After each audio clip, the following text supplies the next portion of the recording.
नमस्कार। India debate में आप सबका स्वागत है। मैं हूं आशुतोष पाठक। मित्रों, बिहार की राजनीति बहुत दिलचस्प मोड़ पे पहुंच गई है। बहुत सारे कयास लगाए जा रहे हैं। कुछ ऐसी बातें हो रही हैं जिसका कोई सिर पैर नहीं है, लेकिन कुछ ऐसी बातें हैं जो वाकई में दमदार भी हैं। अब जैसे कुछ लोग कह रहे हैं कि नीतीश बाबू ने दोबारा राष्ट्रीय अध्यक्ष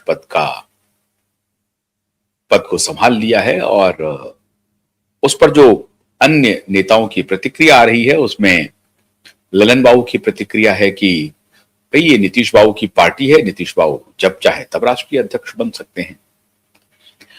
तो ये जो टिप्पणी है ये एक प्रकार से सहज टिप्पणी है, लेकिन इस टिप्पणी के मायने बहुत बड़े हैं। एक तो मायने यह है कि नीतीश बाबू के अलावा पार्टी में किसी की कोई चलती नहीं है।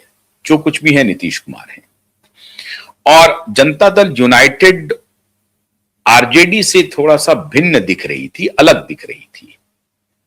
या उस प्रकार से अगर आप कहें कि स्टालिन की पार्टी से अलग है, डीएमके से अलग है, उद्धव ठाकरे की पार्टी से अलग है, शरद पवार की पार्टी से अलग है, तो बहुत अतिशयोक्ति नहीं होगी, क्योंकि नीतीश कुमार ने कभी भी अपने पारिवारिक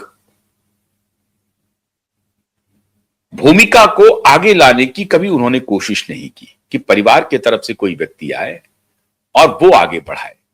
सिर्फ बेटा ही नहीं, कोई और रिलेटिव आ जाए राजनीति में, उनको संरक्षण प्रदान करते रहे। ममता बनर्जी का तो कोई संतान नहीं, उन्होंने शादी नहीं की है, तो ममता बनर्जी ने अपने भतीजे को आगे बढ़ाना शुरू कर दिया है।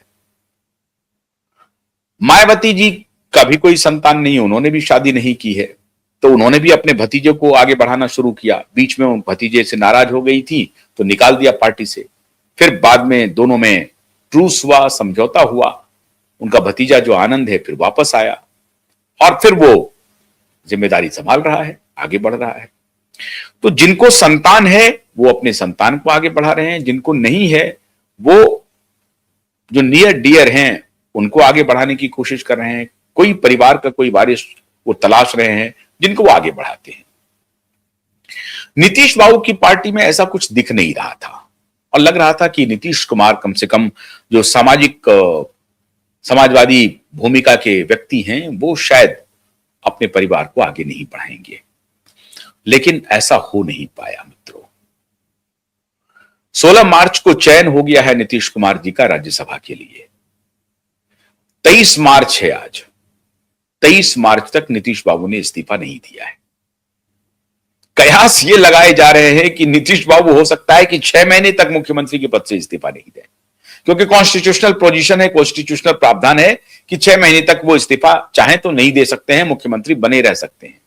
लेकिन विधान परिषद के भी सदस्य और राज्यसभा के सदस्य एक साथ नहीं रह सकते हैं। किसी न किसी एक सदस्य से सदन से उनको इस्तीफा देना पड़ेगा। जाहिर है वो विधान परिषद से इस्तीफा देंगे, क्योंकि राज्यसभा के वो सदस्य हो गए, उच्च सदन के सदस्य हो गए हैं, तो वो राज्यसभा के सदस्य बने रहेंगे, विधान परिषद के सदस्य से इस्तीफा देंगे। तो एक इस्तीफा तो वो देंगे और वो जल्दी देंगे, लेकिन दूसरा इस्तीफा कब देंगे ये वो तय नहीं कर पाए हैं। बहुत सारे लोग कह रहे हैं कि कोई उनको कह भी नहीं रहा है कि आप इस्तीफा दे दीजिए, और ये कहेगा कौन? जेडीयू के तो कोई कह नहीं सकते, कहेगा तो कोई भारतीय जनता पार्टी से कहेगा। भारतीय जनता पार्टी से कौन कहेगा? राज्य स्तर के किसी नेता में तो दम नहीं है नीतीश बाबू को यह कहने की कि नीतीश जी आप इस्तीफा दे दीजिए। तो कोई ना कोई कहेगा, तो केंद्रीय स्तर का नेता कहेगा। अब केंद्रीय स्तर का नेता कौन है साहब? केंद्रीय स्तर के नेता भी राजनाथ सिंह क्यों जाकर के कहेंगे कि आप इस्तीफा दे दीजिए? नितिन गडकरी क्यों कहेंगे कि आप इस्तीफा दे दीजिए?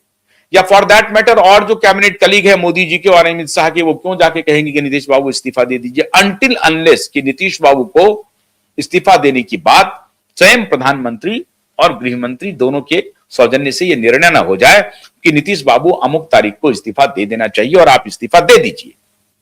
अगर ऐसा फैसला ना हो जाए, लेकिन ऐसा फैसला अभी तक हुआ नहीं है, तो नीतीश बाबू करेंगे कि नहीं करेंगे ये उहापोह की स्थिति बनी हुई है। कब करेंगे?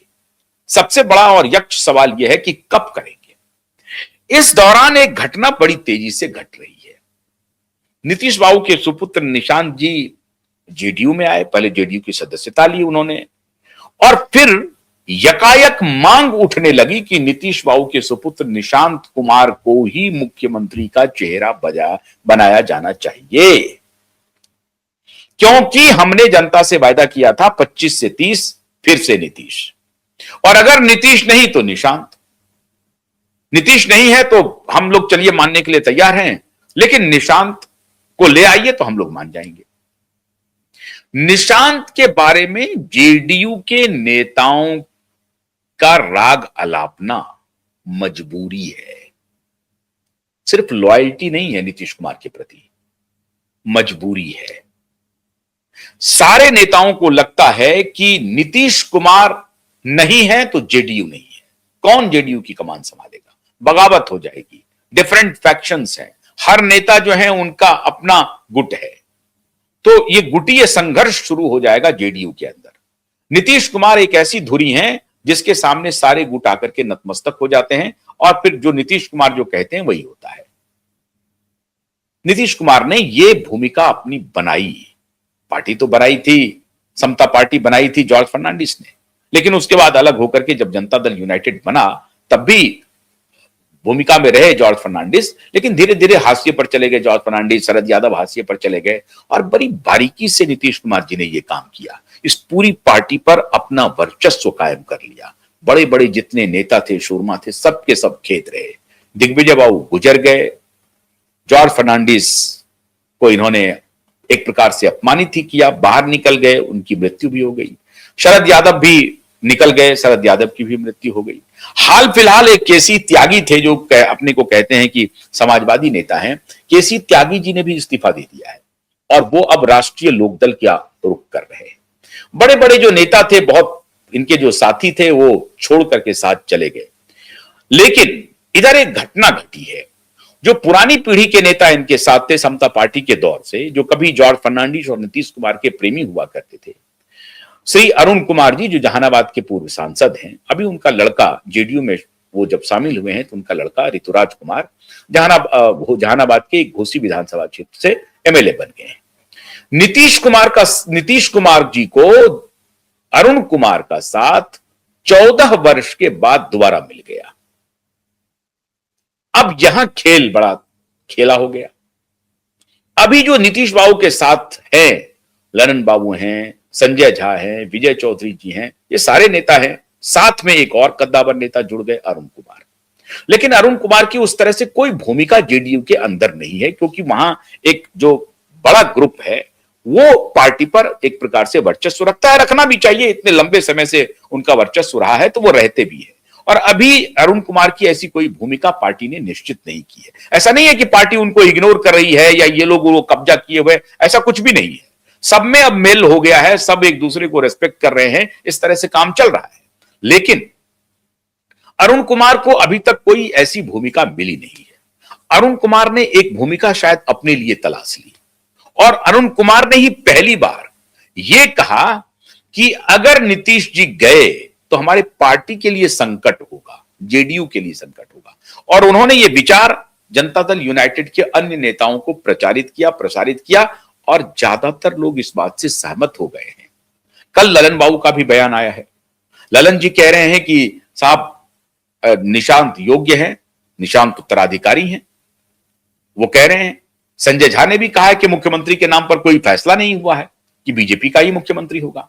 तो ये सारे संकेत जो अरुण कुमार ने कही थी, ये ललन सिंह समझ रहे हैं, या संजय झा समझ रहे हैं, या विजय चौधरी समझ रहे हैं, सबके सब समझ रहे हैं कि नीतीश कुमार के नहीं होने से पार्टी कमजोर हो सकती है, और आने वाले चुनाव में पता नहीं पार्टी का रुख क्या होगा, क्या पार्टी टूट जाएगी। इस सब को देख करके जेडीयू के बड़े नेता सशंकित हैं। उनको लग रहा है कि पार्टी को बचाना अभी जरूरी है, और बचाने के लिए अब अगर नीतीश वहां नहीं है तो कौन? अब वो कौन जो है वो निशांत कुमार है।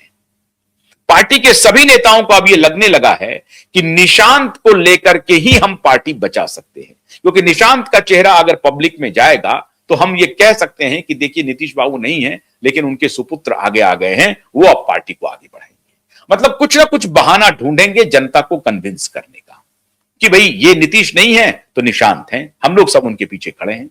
तो जनता जो हमसे अलग हो सकती थी वो